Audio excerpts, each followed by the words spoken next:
Assalamualaikum warahmatullahi wabarakatuh. Hi everyone, my name is Widya Febriani. I'm a first year nursing student at Diponegoro University. On this occasion, I want to talk about mental health and mental awareness. According to the National Alliance of Mental Illness, or NAMI, 1 in 5 persons experience mental health issue, which translates to more than 40 million adults a year. The prevalence of this mental illness was really high, isn't it? Yet, why is it something that we're still afraid to talk about? Even our society still really closed when talking about these issues. So, from this video, I want to raise the mental awareness for everyone who's watching. First of all, I want to talk more foundationally on why mental health should matter and be more central to our attention in health. The World Health Organization defines health as a state of complete physical, mental, and social well-being, and not merely the absence of disease or infirmity. Yet, when we think of health, we tend to prioritize physical well-being at the expense of mental health. Instead, we should tackle mental health the same way we tackle physical health. From the definition of mental health is the level of psychological well-being or an absence of mental illness.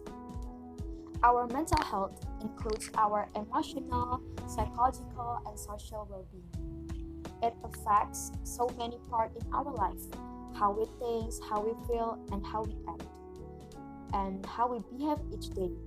Our mental health also contributes to our decision-making process, how we cope with stress, and how we relate with others in our life. Why is mental health really important? Emotional and mental health is important because it's a vital part of your life and impacts your thoughts, behavior, and emotion. Being healthy emotionally can promote productivity and effectiveness in activities like work, school, or the others. It plays an important part in the health of your relationships and allows you to adapt to changes in your life and cope with adversity. Right now, I want to tell you how to improve our mental health. There are steps to take to improve your mental health every day. The first one is by improving the 3 fundamental things in our life, such as exercise, good diet, and sleep. It will boosting your emotional health.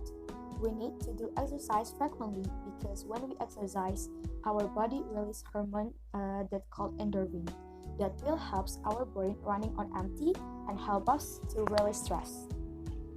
We need to have enough and good sleep because sleep and mental health are closely connected. Sleep deprivation affects your psychological state and mental health. And those with mental health problems are more likely to have insomnia or other sleep disorders. The last fundamental things we should have is good and healthy diet. Why we should do a healthy diet?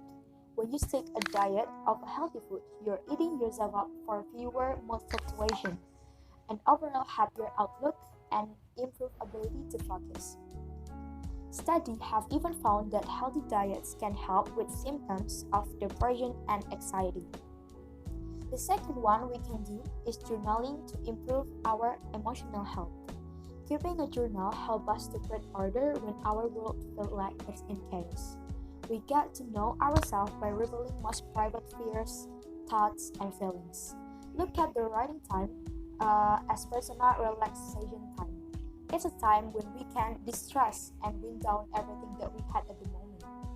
Write in a place that's relaxing and soothing, maybe with some cup of tea or something that makes you relax. Look forward to the journaling time and know that we're doing something good for our mind and our body. Apart from the 2 things I said previous, opening up to other people in our life, taking a break when we need to, and remembering something we are grateful for can be helpful in boosting our emotional health. So when is good time to reach out for help? Issues related to mental health can impact different people in different ways too.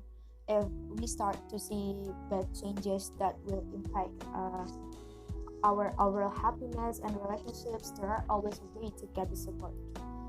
Here are some ways. The first one is to connect with other individuals, like friends or our family. Reaching out and opening up to other people can help provide our emotional support. Sometimes we can feel overwhelmed and we don't have to go through it all at once. to sharing your bad thoughts to or what you've been feeling is a great first step. And you can continue to talk over the next few days, weeks, or some of you when you open up more. The second one is to learn more about our mental health. There are many resources you can turn for learning more about emotional health, such as books, webs, or YouTube video or another platforms. Learning about it not only important to ourselves, but it can help us to understand someone around us that is struggling too. The third one is to talk to some professional. If you start to feel like your emotional health is starting to impact your life really bad, it might be time to reach out for extra support. We can go through consultation with psychologists or psychiatrists. Another option we can do is to do the consultation online that won't cost as much as the conventional one. In Indonesia, there's a lot of organizations that provide online consultation, such as Relief, Yayasan Pulih, Halodoc, and the others. You can get a free consultation too from Indonesian Psychology Association by calling their Psychological First Aid or PFA hotline 119x8. I did call that once, and for me it's really helpful. That's all I can say. I hope it's informative enough for raising our mental health awareness. For ended this video, I just want to say that it is okay to feel overwhelmed and feeling sad sometimes. But remember that our emotions are like the weather. It's not define you, and it will pass too. Thank you for watching. Wassalamualaikum warahmatullahi wabarakatuh. See you.